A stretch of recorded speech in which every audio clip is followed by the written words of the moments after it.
Everyone, welcome back to the channel. आज हम पढ़ेंगे एनसीईआरटी क्लास 6 ज्योग्राफी का first chapter earth in the solar system, सौर मंडल में पृथ्वी। सूरज डूबने के बाद जब हम आसमान में देखते हैं तो हमें कुछ छोटी छोटी चीज़ें चमकती हुई दिखाई देती हैं।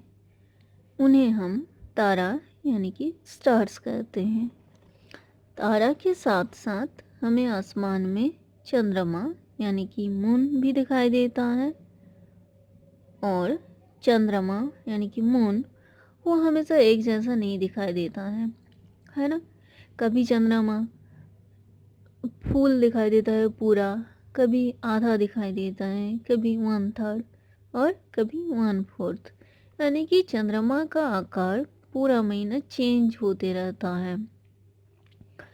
जब हमें चंद्रमा पूरा दिखाई देता है तो उसे हम पूर्णिमा यानी कि फुल मून कहते हैं, और जब हमें चंद्रमा आसमान में नहीं दिखाई देता है तो उसे हम अमावस्या यानी कि न्यू मून कहते हैं। चांद तारों के अलावा आसमान में और भी कुछ चीज़ें हमें दिखाई देता है, तो सूरज, चांद, तारा और वो सारी चीज़ें जो हमें रात में चमकती हुई दिखाई देती हैं, इन सब को मिलाकर इन सब को हम खगोलीय पिंड कहते हैं। खगोलीय पिंड यानी कि कैलेस्टियल बॉडी।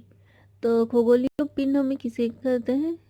सूरज, चांद, तारा और वो सारी चीज़ें जो हमें रात में आसमान में चमकती हुई दिखाई देती हैं, उसे खगोलीय पिंड कहते हैं।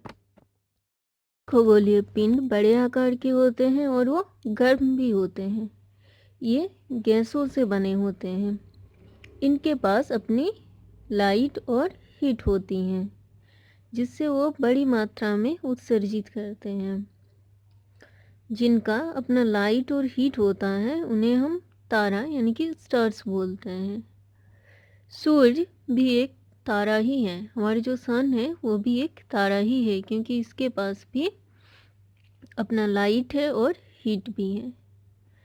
लेकिन हाँ, और एक बात कि जो तारा हमें लगता है ना सूरज बड़ा है और तारा जो स्टार्स हम रात में देखते हैं ये छोटा है, पर ये दोनों इक्वली है। लेकिन तारा हमसे बहुत दूर होता है, इसलिए उसका तारा का जो हीट है और लाइट है वो हम तक नहीं पहुंचती है, और दूर से होने की वजह से ही वे हमें छोटे भी दिखाई देते हैं।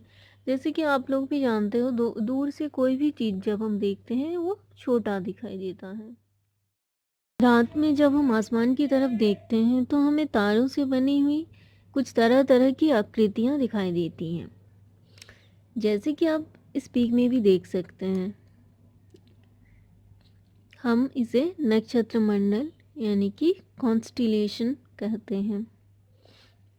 अर्सा मेजर या बिग बेयर इसी तरह का एक नक्षत्र मंडल है। रात में ध्यान से देखने से आप 7 तारों का एक समूह देख सकते हैं। उसे हम सप्तऋषि बोलते हैं। यह भी अर्सा मेजर का एक भाग है। पुराने समय में लोग रात में तारों की सहायता से ही दिशा निर्धारण करते थे। उत्तरी तारा उत्तर दिशा को बताता है। इसे ध्रुव तारा यानी पोल स्टार भी कहा जाता है। यह हमेशा एक ही जगह पर होता है। कुछ खगोलीय पिंडों में अपना प्रकाश और ऊष्मा नहीं होता है, वो तारों के प्रकाश से प्रकाशित होता है, उसे ग्रह कहते हैं। तो जिन खगोलीय पिंडों में अपना प्रकाश और ऊष्मा होता है उसे हम तारा कहते हैं, और जिन खगोलीय पिंडों में अपना प्रकाश और ऊष्मा नहीं होता है उसे हम ग्रह कहते हैं। ग्रह तारों से प्रकाशित होता है, उसका अपना प्रकाश नहीं होता है। तो ये क्लियर है तारा और ग्रह में क्या अंतर है। तारा के पास अपना प्रकाश और ऊष्मा होता है, ग्रह के पास अपना प्रकाश और ऊष्मा नहीं होता है, वो तारों के प्रकाश से प्रकाशित होता है। ये इस चैप्टर का फर्स्ट क्वेश्चन भी यही है, तारा और ग्रह में क्या अंतर है। तो आई थिंक ये आपको क्लियर हो गया होगा।